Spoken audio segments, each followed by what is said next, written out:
오늘의 주신 말씀 사도행전 6장 8절부터 15절까지 말씀입니다. 사도행전 6장 8절부터 15절까지 말씀 우리 한 목소리로 함께 읽겠습니다. 스데반이 은혜와 권능이 충만하여 큰 기사와 표적을 민간에 행하니 이른바 자유민들 즉 구레네인 알렉산드리아인 길리기아와 아시아에서 온 사람들의 회당에서 어떤 자들이 일어나 스데반과 더불어 논쟁할세 스데반이 지혜와 성령으로 말함을 그들이 능히 당하지 못하여 사람들을 매수하여 말하게 하되 이 사람이 모세와 하나님을 모독하는 말을 하는 것을 우리가 들었노라 하게 하고 백성과 장로와 서기관들을 충동시켜 와서 잡아가지고 공회에 이르러 거짓 증인들을 세우니 이르되 이 사람이 이 거룩한 곳과 율법을 거슬러 말하기를 마지 아니하는도다. 그의 말에 이 나사렛 예수가 이것을 헐고 또 모세가 우리에게 전하여 준 규례를 고치겠다 함을 우리가 들었노라 하거늘 공회 중에 앉은 사람들이 다 스데반을 주목하여 보니 그 얼굴이 천사의 얼굴과 같더라. 아멘. 할렐루야. 다니엘 호손이라는 사람이 쓴 큰 바위 얼굴이라는 책이 있습니다. 여러분도 아시는 내용이고, 이제 어니스트라고 하는 주인공이 큰 산에 있는 바위를 보면서 바위에 이제 새겨진 얼굴을 보면서 와, 저 큰 바위 얼굴, 저 바위 얼굴을 닮은 사람을 찾기 시작합니다. 어떤 사람이 저 얼굴을 닮았을까? 그 지역의 유력자인지 아니면 똑똑한 사람인지 하면서 한참을 그 큰 바위 얼굴과 닮은 사람을 찾으려고 노력을 많이 하고 매일같이 그 큰 바위 얼굴을 바라봅니다. 그런데 마지막에 그 책의 결론은 뭐예요? 그동안 그 큰 바위 얼굴을 바라보고 있던 이 어니스트라는 사람을 보면서 누군가가 당신이야말로 저 큰 바위 얼굴과 똑같이 생겼다라고 이야기하는 그러한 소설의 내용입니다. 부부가 서로 사랑을 하고 자라나고 연인 사이를 지나서 결혼을 하는 과정 속에서 신기하게 부부가 많이 닮는다라고 이야기를 많이 합니다. 둘이 많이 닮아가. 왜 이런 이야기를 할까요? 물론 자녀들 또한 마찬가지죠. 부모의 유전자를 받았으니까 자녀도 부모를 닮는 게 마찬가지지만 왜 자녀는 부모를 닮아가고 비슷해질까요? 가장 큰 이유는 무엇이냐면 매일같이 그 얼굴을 보고 매일같이 그 표정에 익숙하기 때문입니다. 우리가 예전에 어느 표정을 짓거나 어느 표현을 할 때 우리도 모르게 우리가 생각했던 부모님의 표정이나 표현이 우리 얼굴 가운데 나타나게 되는 것처럼 얼굴이 닮아서가 아니라 웃는 모습, 찡그리는 모습, 또 어떻게 말하는 모습 이런 것들이 다 그 매일 보던 그 사람을 닮아가기 때문이죠.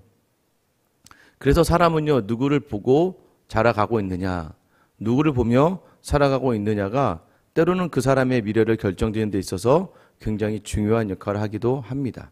어렸을 때부터 계속해서 내가 꼭 누군가 선생님이 되고 말 거야. 왜 그러냐면 자기가 바라봤던 인물 중에 그 선생님이 너무 좋았고 그 선생님을 계속 묵상하면서 나도 선생님이 되어야지, 또는 내 군인이 되어야지, 내가 의사가 되어야지 라고 작정하는 그 작정이 흔들리지만 않는다면 결국 그 자리에 서게 되는 것을 보게 되는 것이죠. 이렇듯 사람을 바라봐도 그 사람을 닮아가는데 하물며 하나님을 바라보며 살아가는 우리는 당연히 하나님, 우리가 쫓는 우리의 주님이신 예수 그리스도를 닮아가야 되지 않겠습니까? 예수 그리스도를 매일 바라보며 사는 사람은 자연스럽게 예수 그리스도를 닮아갈 수밖에 없는 겁니다. 오늘 그런 성경의 인물 중에 우리에게 그런 본을 보여주는 사람이 등장하는데 바로 스데반 집사죠. 8절 말씀에 보면 스데반이 은혜와 권능이 충만하여 큰 기사와 표적을 민간에 행하니라고 기록되어져 있습니다. 집사, 사도들이 말씀과 기도에 전무하는 하는 일을 위하여 구제를 위하여 세운 헬라파 사람 중에 하나인 이 스데반이 집사이지만 그에게도 큰 기사와 표적이 일어났다라는 것이에요. 어떻게 보면 웬만한 목사보다 훨씬 난 거죠. 훨씬 낫죠. 그런데 알고 계시는 것처럼 그 전까지는 사도행전 2장 22절이나 43절 2장 그 중심으로 바라보면 사도들에 의해서 큰 표적과 기사가 일어나고 있었는데 드디어 이제 사도들의 손을 넘어서 처음으로 스데반 집사의 손을 통하여 큰 기사와 표적이 일어납니다. 이것을 통해서 우리가 무엇을 알 수 있습니까? 이 하나님의 큰 기사와 이적은 사람을 통해 어떤 사람에게 제한되어져 있는 것이 아니라는 것을 우리가 알 수 있죠. 성령이 충만하면 어떠한 사람이든지 간에 그 사람을 손을 통해서 큰 기사와 이적이 일어나게 되는 거예요. 목사니까 뭐 특별하겠다. 장로님이니까 특별하지. 기도 많이 하는 권사님이니까 특별한 능력과 특별한 그런 영성이 있는 거야가 아니라, 여러분 잘 기억하셔야 돼요. 스데반은요, 헬라파 사람 중에 뽑힌 집사라고 제가 말씀드렸잖아요. 그럼 헬라파 사람 중에 믿음을 가졌다? 결국 베드로와 사도들의 가르침과 전도에 힘입어 다시 유대교에서 기독교로 개종한 사람입니다. 결국 믿음 안의 공동체에 들어온 지 얼마 되지 않은 사람이었어요. 그런 사람을 통해서도 성령이 충만하니까 그런 사람의 손을 통해 큰 기사와 이적이 일어나게 되는 거예요. 결국 신앙은요, 연조가 아니에요. 신앙은요, 오래 신앙생활 한다고 큰 은혜와 큰 믿음이 경지에 이르는 것이 아니라는 것을 이야기하는 거예요. 결국 무엇입니까? 스데반에게 있어서 은혜와 권능이 충만했다는 것은 단순히 그 사람을 묘사하는 것을 넘어서서 하나님의 성령이 충만한 사람들, 그 사람들의 특징이 무엇이냐? 결국 그 사람들이 모든 삶의 근거가 어디로부터 시작되느냐? 결국 하나님으로부터 오는 힘을 입어 모든 일들을 행하는 사람이었다라는 거예요. 저는 오늘 여러분들이 하늘로부터 오는 힘을 힘입어 오늘 하루를 살아갈 수 있기를 예수님의 이름으로 축원합니다. 여러분, 이런 가운데 있어서 큰 기사의적을 행하면 여러분 어때야 됩니까?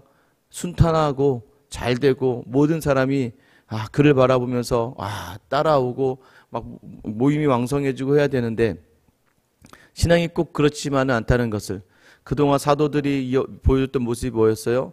계속해서 성령이 충만한 가운데 그들이 향했던 것은 무엇이었습니까? 고난의 자리였다는 거예요. 고난받기를 합당하게 여긴 그 기쁨 가운데 하나님이 이 고난을 나에게만 주셨구나. 하나님이 이 고난의 자리가 성령 충만한 나에게 감당할 수 있기에 주셨구나라는 걸 깨달으며 고난받기에 기쁨이 있었던 것처럼, 결국 이 스데반도 은혜와 성령이 충만한 이 스데반의 자리도 어떻게 이어집니까? 9절 말씀에 보면 이른바 자유민들 즉 구레네인 알렉산드리아인 길리기아와 아시아에서 온 사람들의 회당에서 어떤 자들이 일어나 스데반과 더불어 논쟁할세. 10절에 스데반이 지혜와 성령으로 말함을 그들이 당하지 못하여. 자유민들, 그러니까 로마의 압제 속에서 자유 시민권을 이제 얻게 된, 아마 바벨론 때부터 전 세계로 흩어졌다가 그 지역의 유력자가 되어서 또는 또 자신의 어떤 지혜로 로마 안에서 자유함을 얻었던 사람들이죠. 이 사람들은요, 이제 자라났던 저마다의 문화가 다르죠. 미국에서 자란 교포 2세, 3세만 해도 이제 우리와 생각하는 말과 문화가 완전 다르게 됩니다. 그러면 결국 그런 과정이 굉장히 힘들고 어렵게 되는 거죠. 어떤 집사님이 그런 얘기 하시더라고요. 미국에 이제 아들을 어렸을 적부터 유학을 보냈고, 그 미국에 간 이제 아들이 이제 결혼을 해서 2세를 낳고 이제 한국에 와서 손주가 너무 이뻐가지고는 뽀뽀를 하고 엉덩이를 했더니 며느리가 소리를 지르면서 뭐 하는지, 아이를 성추행한다고 막, 이게 문화가 다르니까 굉장히 큰 충격을 받으셨다고 한 얘기가 들었어요. 그러니까 그 며느리 미국에서부터 계속 자랐던 또 자매인데, 그러니까 결국에는 우리나라에서는 얼마나 그게 정겨운 모습입니까? 할머니, 할아버지가 손주를 안아주고 뽀뽀해주고 엉덩이를 토닥여주고 아이고 이뻐라 하고 있는데, 그 모습을 본 며느리가 경악을 한다는 거예요. 이건 성추행이다, 아동추행이라고 신고할 거라고. 여기 문화의 차이가 그렇게까지 나게 되는 건데, 심지어는요 몇백 년을 다른 곳에서 신앙생활 하다가 이제 막 유대 안으로 들어왔는데, 처음 들어보는 예수 그리스도라고 하는 도를 전하는 저 무리들, 그러다가 이 사람들이 이제 헬라 쪽에 있었던 사람들이다 보니까 철학적으로 이제 굉장히 발달돼 있죠. 스데반과 함께 논쟁을 시작합니다. 아마 예수 그리스도에 대한 그런 논쟁일 거예요. 그런데 스데반에게 있어서는 지혜와 성령이 충만하였기 때문에 성령의 이끌심, 성령이 무엇을 이야기하여 주실지 말해주시는, 그 말하게 하시는 그 능력에 힘입어 그들이 스데반을 능히 당하지 못했다라고 이야기합니다. 그러니까 여러분 기억하셔야 돼요. 우리는요, 세상의 논리와 세상의 합리로 사람들을 대하는 사람들이 아니에요. 세상을 우리가 상대할 때는요, 우리 안에 있는 성령의 이끄심대로 가야 돼요. 그래서 그 성령의 이끄심대로 그들과 이야기해야 되는데, 더러 많은 크리스천들을 보다 보면 자기 성질에 못 이겨서, 아니 그건 결코 하나님을 위해 싸우는 게 아니에요. 자기가 믿는 내 종교를 비판하는 사람들에 대해서 화가 나니까. 여러분, 지혜롭게 이야기하는 것은 그게 아니에요. 그 사람을 나중에 교회로 나오게 하려면 어떻게 해야 되겠습니까? 그러지 않겠어요?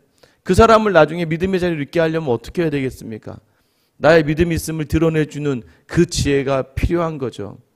많은 사람들이, 물론 회사에도 가고 공동체에 가면 특별하게 이상한 사람이 있습니다. 뭐 나만 싫은 게 아니에요. 내가 싫을 정도면 다른 사람은 다 싫어하는 사람이에요. 그러니까 그 사람이 거친 말을 할 때마다 여러분 어떻게 반응하셔야 돼요? 꼴 보기 싫으니까 툭툭 던지는 말 한마디에 그 사람은 점점 멀어져 가지만, 하나님이 내게 주신 지혜와 성령을 자꾸 구하며 하나님이 내게 원하시는 말이 무엇일까를 구하며 말 한마디를 전했을 때, 여러분 그 말이 크게 그 사람의 마음을 움직이고 이후에 그 사람을 하나님의 자녀 이끌어 나올 수 있는 귀한 시작점이 될 수 있다는 것을 기억하셔야 되죠. 그러나 어쨌든 간에 우리가 하나님 앞에 어떻게 나아가야 될까? 이렇게 성령으로 말한다는 것, 성령이 충만한 사람에게 항상 하나님이 어떤 말을 하실지 알려주시는 거예요. 근데 이 사람들은요, 이제 반대파에 있는 사람들은, 야, 아무리 얘기해도 이 스데반을 이길 수가 없으니까 화가 난 거예요. 자신들의 지혜와 지식을 자랑하던 그러한 많은 여러 나라에서 온 사람들이 화가 났습니다. 그래서 어떻게 해요? 스데반을 고소합니다. 스데반을 고소하고 나중에 그가 거짓, 신성 모독으로 그를 걸고 넘어집니다. 첫 번째 고소의 사유는 뭐냐면, 예수님이 예전에 성전을 헐겠다고 했던 말씀하신 것을 스데반이 그대로 하고 있다는 거예요. 예수님이 십자가에 달려 죽게 된 가장 큰 거짓 증인들의 이유가 무엇이었어요? 예수님이 내가 이 사흘 만에 성전을 헐겠다라고 하는 그 말을 가지고 저 사람이 성전을 헐겠다고 했다라는 것이죠. 그러나 이 말의 의미는 무엇이었습니까? 우리는 알고 있죠. 예수님이 죽으시고 사흘 만에 부활하시면서 새로운 성전, 바로 우리가 말씀을 담는 우리가 성전이 된다는 것을 이야기하시는 것이었죠. 스데반이 그것을 이야기했지만 그것을 온전히 이해할 수 없는 믿음이 없기에 결국 그들은 그 거짓 고소의 책으로 그가 예수 그리스도와 같이 성전을 헐겠다고 했습니다. 신성 모독입니다 라고 이야기했고, 또 하나는 그가 모세의 규례를 다 고친다고 하더라. 여러분, 예수님께서 율법을 고치거나 폐하러 왔다고 하지 않습니다. 율법을 완성시키려 오신 거예요. 완성이라는 개념은 무엇이에요? 다시 본질로 돌아간다는 거예요. 이 개혁주의, 이 말의 의미는 무엇입니까? 다시 말씀으로 돌아가겠다. 다시 본질로 돌아가겠다. 예수님이 모세가 이야기했던 그 율법의 본질을 내가 너희에게 알려주겠다. 왜냐하면 그 모세의 율법의 본질이 바로 나, 그리스도이기 때문이다 라고 이야기하시면서 그 율법을 완성하는 자리로, 그 자리에 서게 하시겠다고 말씀하신 그 율법의 완성을 이야기했는데, 스데반이 이야기한 것을 뭐예요? 그들은 또한 책을 잡아서 그가 모세의 규례를 다 고치겠다고 이야기합니다 라고 이야기합니다. 그러자 이제 그들이 백성과 장로와 서기관을 충동해서 잡아서 공회에 서게 합니다. 그리고 이러한 거짓 증거들을 이야기하면서 스데반을 이제 잡아 죽이려고 하는 것이죠. 스데반의 마지막의 모습이 어떻게 성경에 기록되어져 있습니까? 우리 15절 말씀 한번 같이 읽어볼게요. 시작. 공회 중에 앉은 사람들이 다 스데반을 주목하여 보니 그 얼굴이 천사의 얼굴과 같더라. 아멘. 스데반의 얼굴이 천사와 같았다. 여러분, 지금 이 얼굴을 어떻게 천사의 얼굴과 같겠습니까? 공회에요, 자기를 죽이려고 하거나 자기를 해하려고 하는 사람이 바글바글 되는 곳에 딱 선 거예요. 다들 저거 뭐야? 어디서 저런 게 굴러가지고는 막 이제 합법적으로 이 신성모독은 유대인들에게 있어서 굉장히 사람을 죽일 수도 있는 범죄거든요.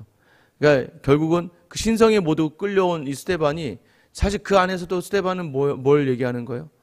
유연했다는 거예요. 왜 유연할 수 있었습니까? 그런데 그들이 볼 때도 그가 천사의 얼굴을 닮았다. 지금 누가 보고 있는 거예요? 같이 믿음 안에 있는 사람들이 보는 게 아니에요. 세상에 그 스데반을 죽이려고 하는 그 사람들이 지금 스데반을 바라봤는데 스데반의 얼굴이 천사의 얼굴과 같았다는 거예요. 왜 그가 천사와 같을 수 있었을까요? 스데반은요, 그 자리에 서서도 하나님이 지금 자신과 함께 한다는 그 생각을 가지고 그 얼굴에 그 모습이 드러나게 되는 거예요. 아까 말씀드렸잖아요. 무엇을 바라보며 살고 있느냐, 무엇만 보느냐, 그것에 따라서 그렇게 얼굴이 변해져 가는 거예요. 결국엔 무엇입니까? 사람이 몰두하고 무엇에 몰두에 따라서 하는 것처럼 스데반은 하나님께만 몰두했어요. 하나님께만 집중했어요. 그러자 그 얼굴에 천사 얼굴과 같은 거예요. 예전에 우리 권사님이 그런 얘기 하셨어요. 이 사람이 한번 악한 마음을 갖고 살인을 하고 나서 1년 뒤, 2년 뒤에 그 사람의 얼굴을 보면 너무나 추악하게, 너무나 그 얼굴이 악하게 변해져 간다고 그러는 거예요. 그러니까 자기가 생각한 대로, 자기가 바라보는 대로 그 얼굴이 변해져 가는 거예요. 결국에 스데반은 뭐예요? 하나님만 바라보며 하나님만 생각하고 있었던 거예요. 또 하나 스데반의 얼굴을 통해 천사와 같다라는 것은 결국 천사는 하나님이 심판할 때 보내는 하나님의 그러한 도구잖아요. 결국에는 이 땅에 심판이 있을 거라는 것을 스데반을 통해서 오히려 그들이 보게 돼. 지금 자신들이 스데반을 심판하는 거라 생각할 수 있었는데 그들은 스데반의 얼굴에 천사를 보면서 자신들이 이후에 심판당할 것을 마치 성경은 이야기하듯이 느끼게 했다는 거예요. 여러분, 스데반이 왜 이 자리에 있을 수 있었습니까? 지난주에 말씀드렸지만 초대교회는요, 하나님이 내게 주신 믿음의 분량만큼 고난의 자리를 주신다. 내게 있는 모든 자리는 내게 있는 믿음의 분량만큼이라는 거예요. 결국 스데반은 알고 있었어요. 뭘 알고 있었을까요? 내가 어디에 이끌리던, 어디에 서던, 어느 자리에 있든 하나님이 이끄시는 그 자리는 내 사명의 자리다. 하나님이 이끄시는 그 자리가 하나님이 내게 가장 원하시는 자리다. 그것이 어떤 자리였을까요? 많은 사도들이 이미 보여줬던 거예요. 끌려가서 매 맞고 모욕을 당하고 수치를 당하고 사람들의 손가락질 당하고 자기 동족, 자기 민족을 향해 생명을 살리는 말씀을 전했을 뿐인데 그들이 나를 죽이려 하고, 그러나 이미 이 길을 가신 분이 바로 예수 그리스도이기 때문에 그들은 나에게 그리스도께서 가신 그 길을 감당하게 하시는 그 하나님으로 인하여 매사의 모든 그 자리가 기쁨이 충만한 자리였어요. 스데반에게도 동일하게 그 마음이 있었던 거예요. 하나님이 이끄시면 여기엔 하나님의 뜻이 있고 이곳에서 저 사람들이 나를 죽이려 하고 나를 해하려 할지라도 지금 이 순간에도 하나님이 나와 함께 하신다. 결국 그는 그 자리에서 죽임을 당하게 되죠. 그러나 여러분 아셔야 돼요. 그 죽음이 그에게 사명이었어요. 스데반의 죽음으로 말미암아 예루살렘에 있던 모든 기독교인들이 그 두려움의 이유였지만 본질은 그게 아니에요. 하나님이 그 모든 성령 충만한 자들을 로마, 이 그리스 헬라의 전 세계 각지로 흩어지게 하십니다. 그러면서 그들을 통하여 전 세계에 복음의 씨앗이 심겨지는 첫 발걸음이 바로 스데반의 죽음이었어요. 당시로만 보면 스데반의 죽음이 끝나는 것 같았지만 스데반의 죽음 이후에 전 세계에 놀라운 씨앗이 숨겨지고 그 씨앗의 결국에는 모든 열매를 바울을 통하여 하나님이 교회로 온전하게 서게 하시는 거예요. 오늘 여전히 우리의 삶의 자리는 우리가 생각한 것과 다를 수밖에 없이 마치 공회에 있어서 두렵고 떨림으로 오늘 하루를 어떻게 감당해야 될까, 이 상황을 어떻게 이겨나가야 될까 생각하는 마음이 가득한 우리에게 오늘 이 말씀을 주시는 것은 너희가 선 그곳이 바로 나와 함께하는 거룩한 곳이다. 너희가 선 그 자리가 내가 너에게 허락한 그 남편과 그 아내와 그 자녀와 그 직장과 그 사업 속에서 또한 너희가 만나는 교회 안에 공동체 안에서 이 모든 것이 아무리 네 생각과 달리 어렵고 힘들고 두려운 자리를 이끈다 할지라도 나 하나님이 너와 함께하며 너에게 준 자리가 바로 사명의 자리다. 그래서 우리에게 원하신 자리가 무엇입니까? 고난이 있고 아픔이 있겠지만 그럼에도 불구하고 이 자리를 통하여 하나님이 내게 원하시는 사명이 있다는 거예요. 그 사명이 무엇입니까? 그 가운데서도 우리와 함께 하시는 하나님만 바라보며 하나님으로 살아내며 그 하나님을 향해 나아갈 때 우리를 바라보는 많은 나의 주변의 가족과 또 주변의 교회 또 많은 사업과 직장에 많은 사람들이 우리를 통하여 천사를 보게 되는 것입니다. 부디 오늘 여러분의 삶의 모든 자리자리에서 이 하나님의 말씀이 담겨지고 여러분을 보면서 야, 저 쉽지 않은데 저분의 얼굴에 천사의 얼굴이 있더라. 오늘 하루 여러분 가정과 직장과 이 교회에 만나는 모든 이들에게 여러분이 그동안 바라보았던 꿈이라도 보고 싶은 그 예수 그리스도의 그 얼굴을 보일 수 있는 여러분의 하루가 될 수 있기를 예수님의 이름으로